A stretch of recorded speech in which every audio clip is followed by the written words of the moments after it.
if you're struggling with slow and uneven arpeggios, then you are in luck because today I'm going to show you 4 practice hacks that you can implement right away to get beautiful, smooth, and fast arpeggios before you know it. Hey, I'm Samantha and welcome back to the Harp Studio. Now, first of all, what is an arpeggio? I find this word can have different meanings depending on where you are, so for today I'm talking about a broken chord that extends past what you can play with one hand.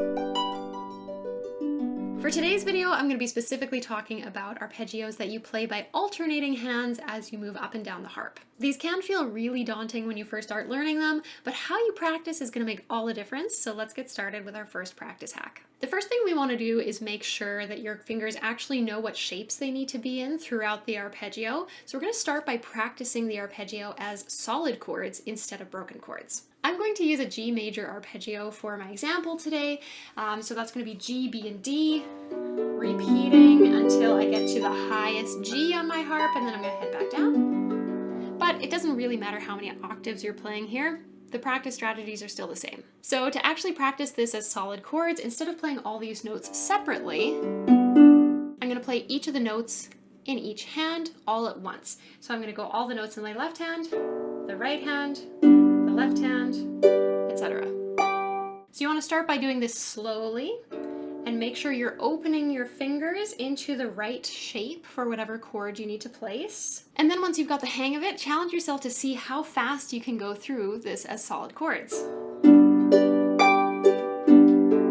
Now, if you're having trouble finding some of these placements in the first place, you want to do a little exercise where you can do this for every single chord placement throughout your arpeggio, but you're just going to play the chord, and then I want you to just drop your hand away from the harp, and then see how quickly you can come back to that spot with all of your fingers placed. You can just do that as many times until you're starting to feel like you're finding it a little more quickly. Now, our next practice hack might surprise you because we're going to practice this arpeggio hands separately. You might have thought that you can't play an arpeggio hands separately without one hand leading into the next, but the truth is that if you're depending on the previous hand to find your next spot, it means that your hands don't actually know where they're going in the first place. And it's hard to play something fast when you don't even know where it is. So for example, I'm going to start with my left hand. I'll play the notes that it's going to play at the bottom, and then go straight to its next spot. Then I'm going to grab this note at the top,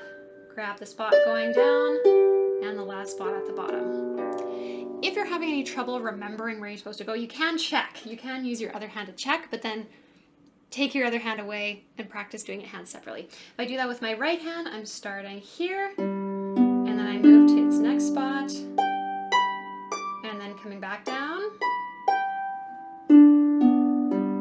As you're doing this hand separate practice, make sure that you're moving your hand as soon as it's done playing one spot straight to the next spot, and keep close to the strings rather than coming really far away and back around. You might find this a little challenging to start with, and that's totally normal, but if so, just know that you're really strengthening your arpeggio by practicing this way. The next step is to clean up the transition points where you switch hands, because that's usually going to be the place where you trip or pause when you're playing an arpeggio. So in order to actually practice those transitions, what you're going to do is create a stopping point just after you move to a different hand. So I'm going to show you what that means, because sometimes it's a little confusing at first. So you want to start your arpeggio with both of your first hands placed. I mean, you only have 2 hands, so both hands placed.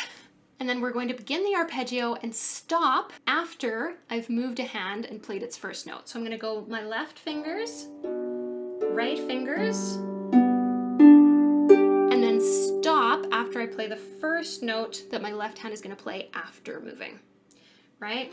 And you can start by doing that slowly, and then challenge yourself to see how fast can you land there and play that note and have all your fingers placed.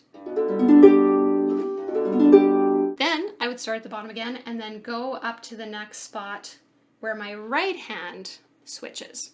So I'm going to go left, right, left, stop. You can create these stopping points at every time where the hands switch, going up and down the arpeggio. Now, my last arpeggio practice hack is a little bit more on the technical side. So while you're practicing your arpeggio, you want to see if you can kind of notice where your center of gravity is sitting. See if you can kind of notice like which muscles are supporting you while you play your arpeggio and move up and down the harp?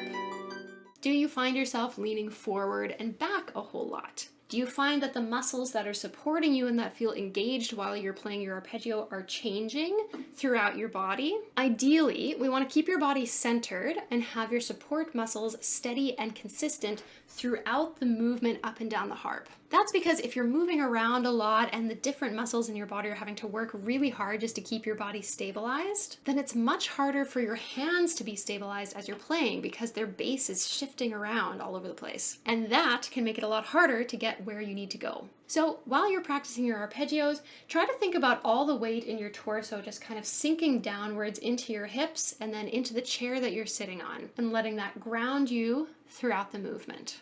So give these practice hacks a try. Let me know how they go for you. But it is pretty hard to play quickly when your fingers are not all placing at the same time. So check out this video next to get those fingers placed faster. And if you want to get some practice with arpeggios in different keys and formats, check out my exercise ebook, which has scales, chords, and arpeggios in different keys with harp fingerings and lever and pedal settings. Link for that is in the description. Thanks so much for watching. See you later.